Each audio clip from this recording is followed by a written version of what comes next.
I'm Roxanne, and today I'm sharing real world tips. Tip number 1, make sure you get some fancy pairs of socks. Now, if you want to go to boatvana.com/socks, I have made pairs for the boat show. Yep, one red, one green. Pretty cool.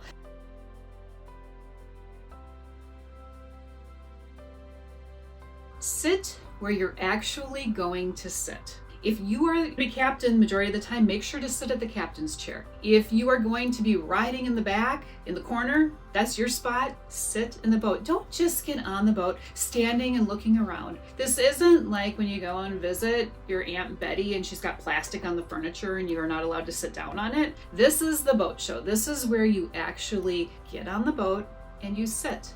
And you have a conversation. Spend more than 14 seconds sitting down. It is totally appropriate. There are other people that are going to be walking around you, and that's cool because that's probably not the boat that they're inclined to. But if this is the one you're thinking of, spend time with it. Get used to it. Get familiar with it because you really want to make sure that you're comfortable. And while you're sitting there, if all of a sudden like the seat doesn't hit your legs the right way and it starts to hurt your knees, that's not the right boat. You got to find the one that you're comfortable in. Again, I say this theme a lot. This is the opportunity for you to be purchasing the thing you're going to spend your free time on. This isn't the car, which is just to and from the store. This is where you're actually going and bringing friends and entertaining on board. Okay, so other questions? When you're on board, you want to make sure that this is working comfortably for you. Are you comfortable? When you stand up, do you still have enough headroom? If there's a cover on board, can you still stand up or are you crouched over? I know it seems strange to think of those things, but when you're out on the boat, it can rain. So then what happens? So you want to make sure, can you see comfortably? If you're sitting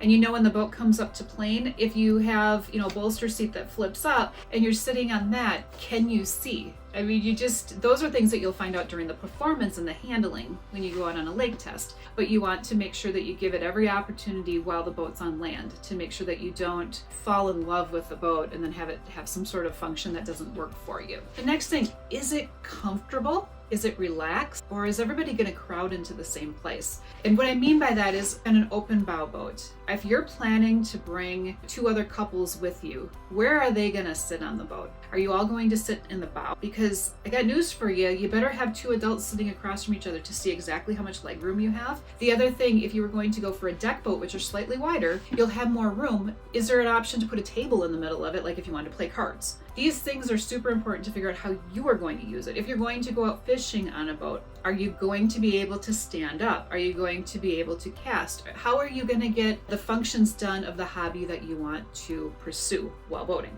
Does that make sense? It's really important things is to make sure to actually visualize when you're at the show how you're going to use the boat. Okay, so the one piece of advice, when you get on the boat, they all look great. Boats though, they either live or die by the way you sit in them. So make sure that when you're sitting in it, you enjoy it. Compare boats in the same price range and in a realistic price range. When you're at the show, absolutely go and visit the $250,000, $300,000 boat. If you're at a bigger show and there's a multi-million-dollar boat there, for sure, go and see it. That's not the one that you're likely going to buy. If you are, cool, that's awesome. But if you are the one that's, looking at the $30,000 price range, then it's unrealistic to be looking at the $60,000 price range. Does that make sense? So then if you're going to be looking at boat A and boat B and boat C, make sure they're relatively in that same, I would say like a $5,000 price range, because otherwise what you're doing then is you're jumping out of your market into a different boat, and obviously those ones are going to have better bells and whistles on them. So you want to make sure that you're being realistic within your price range, and that means beforehand finding out what you can afford. If you're going to pay cash, if you're going to finance it, how much the financing costs, so that you know ahead of time, so that you're not disappointed and you didn't waste time. Remember, our tip number 2 is you don't want to waste time when you're at the show. So make sure that you are looking in a realistic price range. The other thing you can do too, and this is for a more sophisticated buyer, if you think that you like the $30,000 price range, what you can do if you're looking at a boat that's more expensive is get the ballpark of what that boat costs used, 3 to 5 years old. And if you look on Boatvana, you'll see our used boats that we have for sale and what their price ranges are, because that can give you an idea of how the boat's depreciated so that if you're looking at a used boat, what to expect. And so again, price ranges are super important. Enjoy the super expensive ones, but then also make sure that you're realistic about what your price range is so that the boat show has the best impact for you. And again, what you're doing is you're trading off the values and you're trading off what really matters to you in terms of how that fits fits into your price range. The sophisticated buyers, when they go to the show, understand what they're looking for. They can look at every boat there, but they really are honing in on what they want. For example, if they know they want a fishing boat, they're not going to be looking at a cabin cruiser. Or if they know they want a pontoon, then they're not going to be looking at a speedboat. Make sense? So get your basic parameters down. If this is your first show and you don't have any idea, welcome to the show. It's also a great reason to visit the show so that you can get an idea by talking to the salespeople and really finding out what your boating needs are going to narrow down to. And I know it seems overwhelming, but there's plenty of resources online that you can go through and try to help you narrow it down. But again, price ultimately is the bottom line in terms of how people pick that boat. Storage matters more than you think. People will run out of storage before they run out of horsepower. So when you're at the show and you're sitting in the corner, some things to consider are this. Where does the cooler go? Where do the wet beach towels go? There's a tip on, things that are wet that go on the boat. Number one, your plastic bags that you get at the grocery store, never put them on your vinyl seats because the ink doesn't dry and the ink will transfer to your seat. You don't want that to happen. And some swimwear can do the same thing. Once they get wet, you sit down, all of a sudden you have a butt print on the canvas, and it happens.